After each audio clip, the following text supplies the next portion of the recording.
喺今集開始之前，希望睇緊呢條片嘅朋友，如果你中意今集嘅內容，希望你訂閱我哋頻道同按個 like 以作對我哋嘅支持。各位好啊，又嚟到長毛簡易教室啦。話明簡易啦，今集梗係做啲簡單嘅嘢噶啦。台面上面有一包零零粉，斟水清嘅朋友都知噶啦。基本上差唔多係得一樣嘢係用零零粉嘅啫，嗰樣就係手工意粉。今次咧，我哋就會嚟自製意粉啦。今集手工意粉。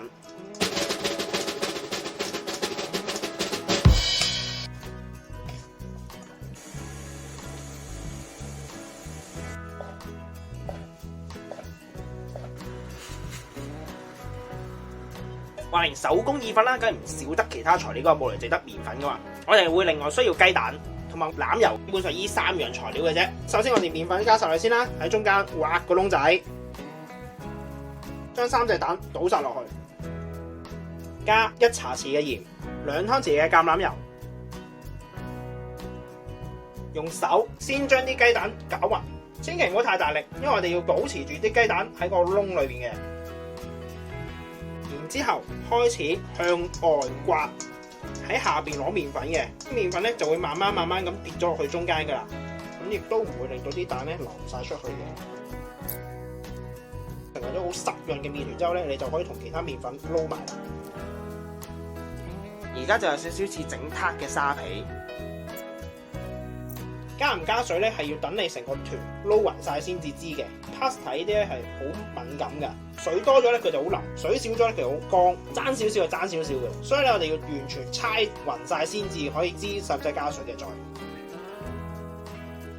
如果好似而家咁，佢比較乾咧，未能夠完全猜咗個團咧，加1個 tablespoon 嘅水，我哋係逐個 tablespoon 加嘅，千祈唔好加太多。2個 tablespoon。仲有少少散嘅，可以再加多1個 tablespoon。我哋而家已經猜到一個波啦，可以。呢個時候咧唔需要好光滑嘅，俾佢唞一唞先。因為而家佢而家硬啦，開始唞完之後咧，佢就會回復翻彈性同埋比較腍噶啦。然後我哋先俾佢唞翻半個鐘至1個鐘先啦。已經半個鐘啦，佢而家係軟身咗同埋佢有彈性嘅。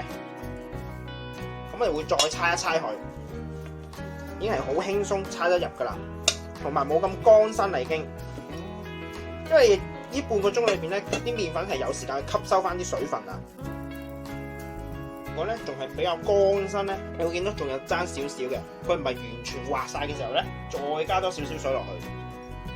因為每一隻牌子嘅粉啊，同埋咧天氣濕度咧都有影響嘅。有時咧你可能會加少啲水，有時要加多啲水。佢而家係比較濕潤，有少少黏黏地手。又唔係話完全黏嘅，咁咪先再俾佢唞多半個鐘先，因為等佢啱啱加嘅水分咧，可以完全俾啲麵粉吸收啊！如果唔係咧，你不斷咁猜咧，佢就會越嚟越硬噶啦。有半個鐘啦，而家你拆開佢睇睇，因為你見到係乾滑晒噶啦，同埋好有彈性嘅。咁而家就可以碌佢啦。我哋咧就會用 pasta roll 嘅，呢個 pasta roll 咧就電動嘅，一開機咧佢就會喐噶啦。同埋咧有啲手動嘅 pasta roll 嘅，視乎翻你哋屋企用邊一款啦。我哋呢部咧係1至到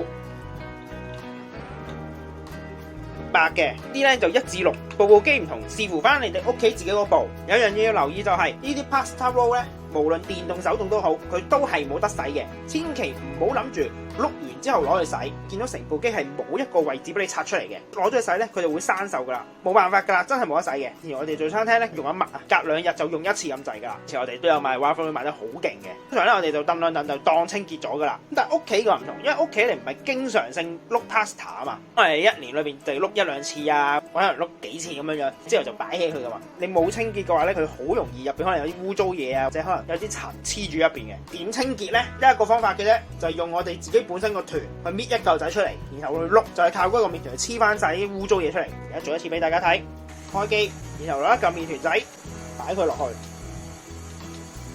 每一次碌之前都係噶啦，搣少少嘅團，用佢嚟喺唔同位置度壓一壓，務求將佢啲塵或者污糟嘢吸出嚟。一壓完之後，壓2，碌完之後，呢個麵團唔要噶啦，掉咗佢。然後我自己咧就會再用廚房紙沖翻去1，然後攝佢落去，好似人哋抹扶手電梯咁，扯咗一邊，咁就乾淨咗噶。然後就開始碌我哋自己嗰嚿麵團，先準備1兜手粉。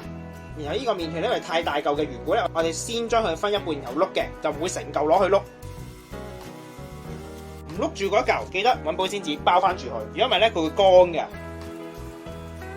跟住我哋就開始碌麵團啦，用最低速慢慢碌嘅，千祈唔好急速，然後壓一壓扁少少個麵團。視乎翻你個麵團，如果你哋個麵團仲係濕濕地咧，可以落手粉；如果佢係有少少濕，但係又唔係黏手嘅，好似我咁樣樣咧，你就可以唔落手粉住，先擺落去睇下咩情況。因為你每一次壓佢嘅時候咧，變嘅水分咧會更加出嘅，麵團咧就會越嚟越濕，越嚟越軟熟嘅。到時就再決定係咪真係要再補粉。先碌咗一次先，你會見咧第一次碌出嚟嘅麵團咧係好粗糙嘅，咁我哋要重複碌佢，碌到佢比較光滑為止嘅。碌完出嚟之後，我哋要將佢對接，接幾次。又再碌嘅，呢個係第二次，已經係比第一次光滑咗㗎。咁如果開始咧越嚟越黏手嘅時候咧，咁你就要補少少粉啦。所以有陣時你做出嚟嘅麵團咧，有陣時咧就要補粉，有時就唔使補粉，因為真係要睇翻你個麵團實際嗰時嘅濕度啦。已經係光滑晒。而家我哋就可以開始正式碌佢。我自己習慣就每一個刻度碌2次嘅，就可以確保咧嗰塊皮咧係嗰一個厚度嘅。先由1開始碌啦。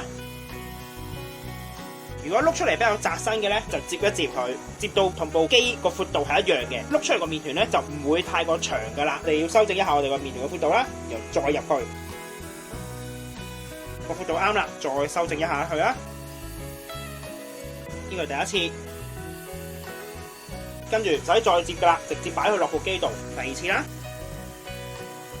跟住我哋轉2，之後每一個刻度都係碌2次嘅。跟住3、4、5、6，碌完噶啦。呢個 pasta 皮咧已經碌完噶啦，就擺落砧板俾大家睇睇有幾長啊！可以去到5折嘅砧板有幾長咧？我哋個砧板咧係有約莫37 cm 長嘅，37乘5大概85 cm 呢度，差唔多一個人咁高嘅已經。因為太長嘅緣故咧，如果我就咁成匹布咁切一條條做 pasta 咧，會食得好辛苦嘅。所以咧就一個砧板位切一切去。當你 pasta 切好晒之後，記得喺每一層上邊都要落粉。如果唔係咧，就會黐埋噶啦。你見到個砧板其實開始有少少濕噶啦，先灑啲手粉喺砧板上邊，同埋喺皮上邊，先掃勻先啦。反佢落嚟，第二針上邊搽少少手粉，搽手粉等佢防止黏埋啊！如果而家黏埋咧，你又功虧一簣噶啦。係見到而家開始黏噶啦。捉勻晒之後咧，佢就唔會黏埋噶啦，好方便咁分翻開佢。然後我哋就會切做麵條。視乎翻每個人嘅食量啦。如果一個人食量啊，唔係話多啊，可能2塊為之一份嘅。切法咧其實好簡單嘅啫，先將呢度對接，再接，好似人哋中式切麵餅咁樣樣啊。跟住我哋就切啦。最後呢啲自己屋企食咧冇所謂嘅，都可以留埋佢啦。如果唔係咧，掉咗都得嘅。跟住我哋整翻鬆佢。呢度切好咗嘅 pasta 啦，其實咧佢仲有一個 pasta cutter 嘅，費事開出嚟，因為其實自己手切都得噶。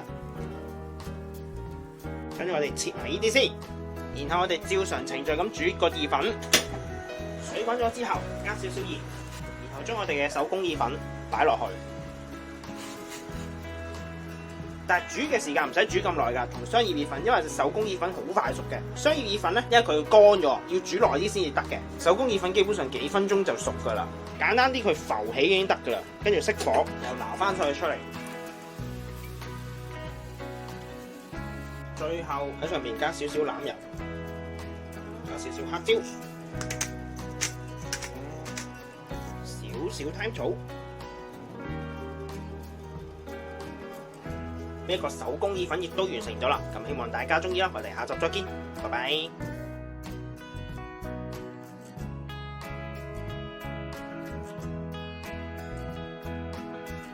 我哋而家嚟試一試下，因為我哋煮嚟蛋啊，咁所以個蛋香比較重，同埋比較彈牙嘅。用完之後咧，部機上面咧係會有好多粉嘅，但係咧記住千祈唔好用濕嘅布去抹佢，一定會生鏽嘅。就算熱水都唔得。如果部機佢生咗鏽之後咧，就用唔到噶啦，廢咗冇功，你要買嗰部噶啦。手動平嘅都要幾百蚊，電動嗰啲咧要千幾2000蚊嘅。我哋只能夠乾抹嘅啫。先抹咗部機出邊嘅粉啦，然然後用個掃去掃翻佢出嚟嘅。啲罅位一定要記得掃，如果唔係咧會發毛㗎喺入邊。掃完之後開機都係要用最慢速嘅，記住。然後繼續掃，將佢碌上面嘅粉麵團全部掃翻晒出嚟。之後都係揾廚房紙攝一攝佢落去，然後較窄少少，再塞張廁紙落去。個碌咧就大致上乾淨咗噶啦。然後熄機拆佢出嚟，佢入邊呢度咧都有啲粉嘅，咁你掟佢出嚟啦。而家唯有。要見到入邊有少少粉團嘅，就唯有揾個掃或者揾啲竹籤去撩翻佢出嚟啦。